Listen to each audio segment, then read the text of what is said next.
Terry Moran in Washington. This is Nightline, March 30th, 2010. Good evening, I'm Terry Moran, and we begin tonight with the American militias, armed, constitutional, and increasingly active. There's been a sharp rise in militia activity recently, and over the past 72 hours, 9 members from one such group, Christian extremists calling themselves the Hutare. They were indicted and taken into custody by the FBI for allegedly plotting a violent anti-law enforcement attack.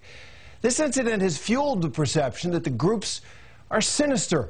But as Ryan Owens found out, many militia members say not only are they misunderstood, but they want to help. They are not police officers. Constant suppressive fire movement. They're not active duty soldiers. But what these weekend warriors are doing in the woods near the Canadian border is perfectly legal.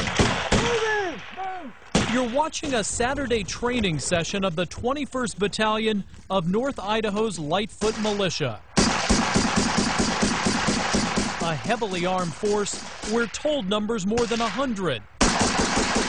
Although just about a dozen showed up on the Saturday we did. Along with an awful lot of shooting, they learned survival skills. Insert the spike.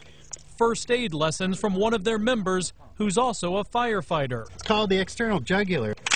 Their leader is Major Jeff Stankevich, an unemployed welder with 0 military experience. The government should be afraid of its people so that it doesn't do stuff it's not supposed to do. And it would make them think twice. Randall Klein is one of the newest members of the militia. He too lost his job and joined about a month ago. What is it that you're worried about? It's not just about Barack Obama, but certainly he's gotten me worried, and not just him. Nancy Pelosi, Harry Reid, all the rest. I mean, obviously, to me, they want to become dictators of the United States. Well, that looks like. These men and a few women are the new faces of this country's militia movement. Their numbers have exploded in the past year. Some say due to the recession. Others say their surge is largely because of the election of the first black president. Those who track militias say they all but disappeared over the last decade. The militias of the 90s were inspired by the standoff at Ruby Ridge, where federal agents shot and killed the wife of white supremacist Randy Weaver, and by the government's botched raid on the Branch Davidian compound in Waco, Texas. The men of today's militia still fear the government, but they worry more about the federal takeover of the healthcare system or the collapse of the economy than black helicopters and armed agents. We sat down with a few members of the Idaho militia to try to understand their motivations. I started off handing out flyers to get our first meeting going. It was a year ago. It was April 15th at the first Tax Day Tea Party rallies. And I thought if we don't start preparing now, it might be too late. You never know what's coming around the corner. What happens if the federal government goes bankrupt and the millions of people who were brought up on welfare all of a sudden don't get their checks? What are they going to do? These men do share at least one belief with the militiamen of the past. How much of this is about the right to bear arms for you? Oh, okay. Second Amendment issues. I believe that it's the most important of the amendments. The Second Amendment is the one that puts the teeth in all the other amendments. Even though they're based just miles from Ruby Ridge, in a part of the country known for white supremacy, they say bigotry is not part of their ideology. In a constitutional militia such as what we are, racism has no place. I've even had people ask me about Muslims joining the group. And I said, I would have no problem with Muslims joining the group, and they can't believe that. Jeff was talking about letting Muslims in, and that would be okay in theory, but a couple of us voiced the concern that we don't want to get shot in the back, like what happened in Fort Hood. They say they do not advocate violence against the government or its employees, and disavow groups like the Hutare militia, whose members were arrested this week accused of plotting to kill police officers.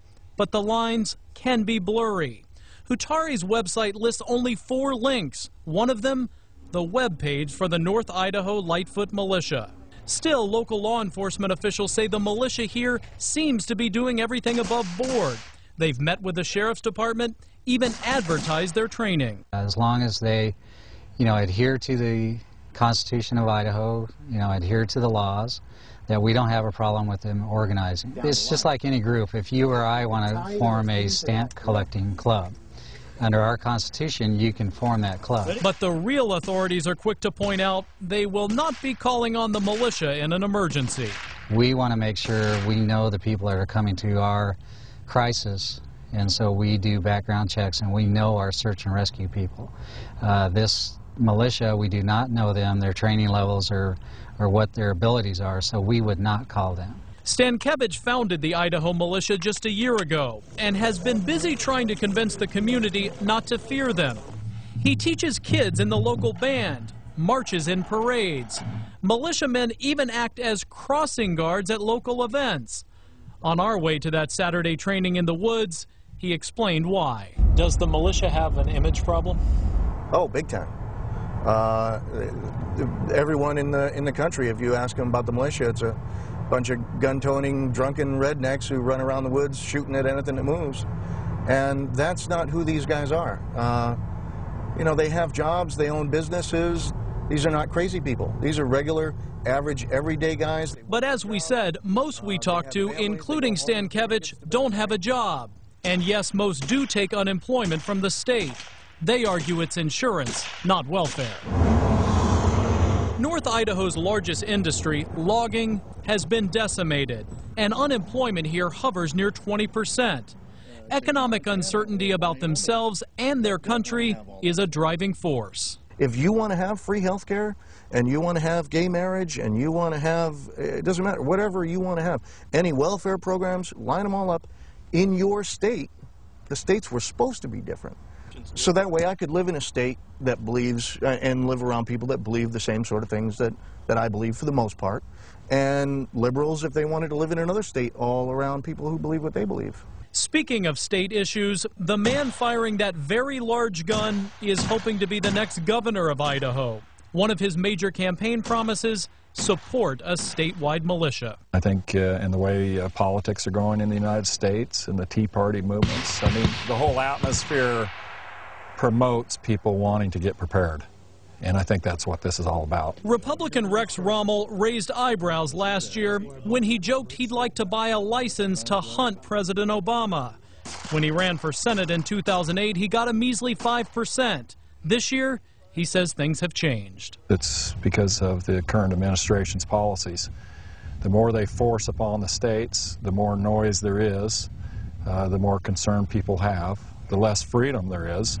We're not going to allow them to come into the state and make what we believe are unconstitutional mandates. If these guys want to show a little force behind the scenes, I don't have a problem with that. I keep telling the guys, I've said it at meetings, I don't know how many times, I'll be happy to be an old man with some really nice hunting and camping gear and have nothing ever happen. That would be the best. I'm Ryan Owens for Nightline in Sandpoint, Idaho.